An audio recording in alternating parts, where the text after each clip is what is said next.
ওর ভুল হয়ে গেছে। তুমি ঘরে এসো, এসো, এসো।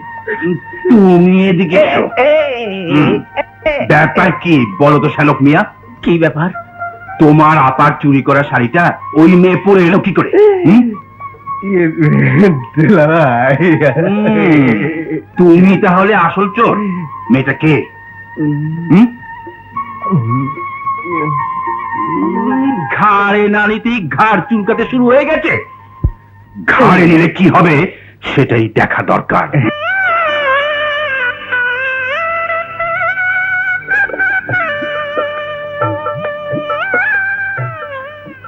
বাহ, খুব সুন্দর লাগছে। দোয়া করি সুন্দর থাকো, সুখে থাকো। চিন্টুকে যেন সুখী করতে পারো। চিন্টু আমার সংসারের বড় ছেলে। খালাম্মা, আপনিও কিন্তু আমাদের এই বাড়িতে থাকছেন। মা কি মেয়ের বাড়িতে থাকে বাবা? মেয়েও তো মাকে ছেড়ে দিয়ে থাকতে পারে না। হ্যাঁ হ্যাঁ হ্যাঁ, সবাই আমরা একসাথেই থাকবো। এবার মুরব্বিদের পালা শেষ। ভাই আর ভাবিকে আমার হাতে ছেড়ে দাও। চলো এসো ভাবি। এখানে দাঁড়িয়ে থাকলে সারা রাত এখানেই কেটে যাবে। এটা কি শোনায়? না, ইমিটেশন। তোমার পছন্দ হয়েছে? নাও। না। আচ্ছা, অল দ্য বেস্ট। বাবা, এই বাড়িটা তুমি আমাদের 3 ভাই বোনের নামে রেখে গেছো। আমি বাড়ি দিয়ে কি করব? চিন্টু মিন্টু তো আমার সন্তানের মতো।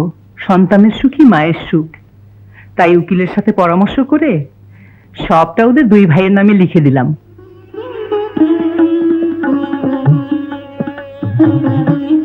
চিন্টু, দলিলটা পড়ে সই করে দে।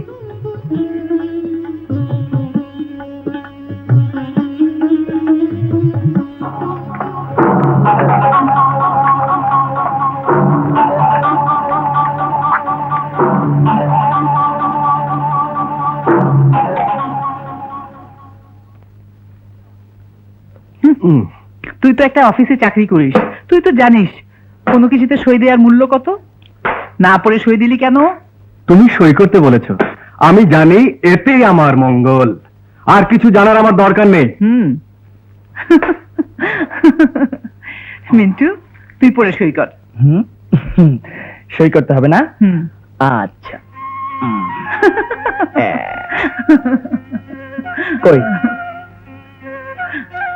কোথায়? এখানে। এখানে তো। হ্যাঁ, এবার এখানে।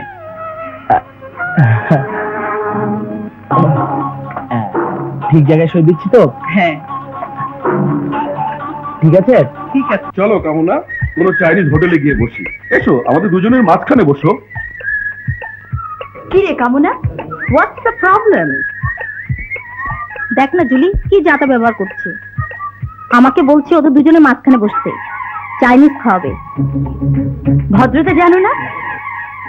জানো না মেয়েদের সাথে কিভাবে ব্যবহার করতে হয়?